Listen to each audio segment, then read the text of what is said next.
You can make all the money you'd ever need or want can be made off of five handles. The market dove deep after my trade in the morning, getting the five handles, knowing full well by doing that, it would set the stage for trolls to say, five handles, ha ha ha. They're not getting five handles consistently, but this is continuing our conversation. Five handles is enough for you to make lots of money. Lots and lots and lots of money. You can make all the money you'd ever need or want can be made off of five handles.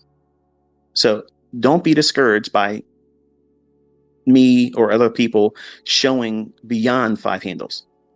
You have to have something that you can reach for that's realistic. So what happens if you get five handles? Trust me, I know I'm going to continue on with the whole why I did not get stopped out. But I have to make this point here. Like I said, I got notes, folks. I'm not going to leave anything untouched. Five handles can be done one time a day easily. You can really do it every session. Morning, afternoon, morning, afternoon, morning, afternoon, morning, afternoon, morning, afternoon. That's 10 trading opportunities per week. If you can nail down five handles, how many handles is that over the week? 50. Now, what if you aim for 50, but you just average around 25? Because you're learning and your strike rate, not my, your strike rate is 50-50. Are you failing? No. No. Your goal, your model is to aim for that.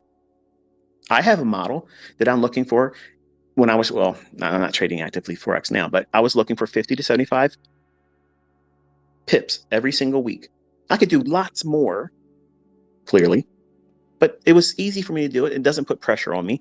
And I have lots of ways to get it. I can get it from one setup. I can do one shot, one kill. If I don't get the one shot, one kill because I was either not on the charts or I didn't do it right or I just missed the opportunity, whatever, then I have to break that up over the course of one other trading day or multiple trading days or trading sessions. And I'm not forcing myself to go in there and try to squeeze an unrealistic expectation of 50 to 75 handles from a day that isn't likely to move that much, which is the point of what Friday's discussion was in the morning. Last trading day of the year, E-mini S&P, it's going to be an inside day. It proved to be an inside day. Now, if you can get those five handles one time a day and you trade Monday through Friday and you don't get caught up in trying to keep up with everybody else on YouTube or whatever other medium out there that's going to lull you into thinking that you need to be doing more because they're still doing something. Oh, this guy over here, he caught 10 handles over here. I got to get in here and do some more because it's really moving today. Stop. Listen, the banks are open from 9 o'clock to 5 o'clock, Monday through Friday, unless it's a bank holiday. And there's money going in those fucking bank accounts all the time. People are going in there and making deposits and they're doing withdrawals just because that's all going on. Do you got to run to the bank? You got more money to put in the bank? You got more money to pull out of the bank just because everybody else is doing it. Stop trying to do things because you see business as usual everywhere else. That's them doing their thing. You're running your business. Your business has business hours. What is it? 8:30 to 10:30. If you stay inside those 2 hours, I promise you, all the bullshit that you're struggling with will go away. And if you just wait till the last hour, 3 o'clock to 4, that's it. There's your 3-hour work week. Do one scanning on one particular day, a medium impact news event or a high impact news event. You look 8:30 to 10:30 in the morning. If you can't find it there, wait till the afternoon. Especially if the morning is shit, you're probably gonna have a really good PM session. Something will happen real easy because it likes to give the smart money a cookie, it being the algorithm. So I'm dropping all kinds of diamonds in here, folks. And if you're not taking notes, man, you're really wasting the opportunity. It's being recorded in case you can't be here for the whole time, but just know that this is some really good shit. I would have paid money for this stuff coming up. I actually did lots of it. I lost lots of money in accounts learning this shit. So, but 5 handles, if you do that every single day, that's 25 handles a week. So you can do approach of looking for a trade, a swing trade of 25 handles to aim for it. And if you can't find it, if you're not skilled to be able to find a move like that on an hourly chart or 4-hour chart, no problem. Break it up. What happens if you get 2 12.5 handle moves? There's nothing wrong with that. You can find that on a 15-minute chart. But what happens if you don't have that much skill to do it like that either, and you're really trying to do that 1-minute chart because you don't like to be in there too long? You want to get in there, do your surgical strikes, and get out because you're scared and you haven't built up enough confidence yet. I understand, no problem. Go for 5. Go. Personally, I go 5.25. Caleb, that's his model. He does 5.25. So once he gets 5.25, he's done. He's not looking at the charts no more. He's done. And I can't get him to sit with me anymore after that. Once he's done, he's done.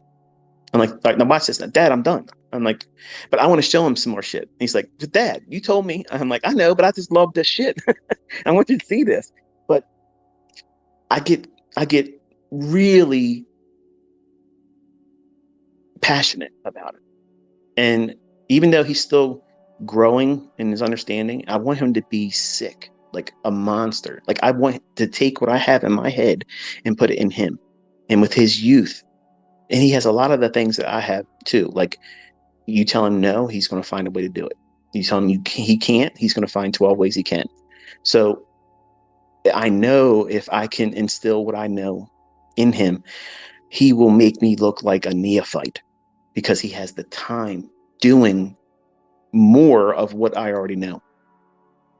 It just, it's very hard for me to manage him because I don't want to push too hard and like drive him nuts, but also don't want to be so hands off that he limits himself. You know what I mean? So it's like I'm an ICT and dad competing to be the better of the each. You know, I want to be the best dad I can by not forcing it on him, and I want to be typical me, ICT, where I want to cram it down your throat and it's over and over and over and over again, too much, and now you're choking on it, and you're going to have it my way, you know.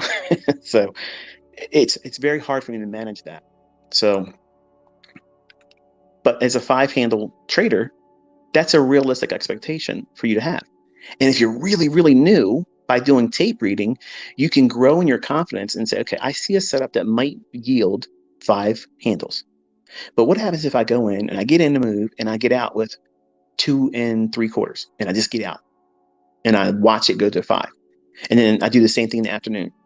Guess what that is? It's 5 handles. And you don't have that much time in the marketplace. It lets you get in, get out. It rewards you and you grow in your confidence. Is there something wrong with that? No. Not if you are so new as a trader that your experience level doesn't permit you the confidence or comfort, let's say it that way, to be in the risk that's associated with being in the market live. So you put your toe in the water, you feel if it's too hot, if if it's moving around real quick, you go in, get your 2 3/4 move, and then bail out and watch and see if it goes to the 5 handles. And if it does, you'll grow in your confidence. Okay, if I just would have held on to it, it would have done that.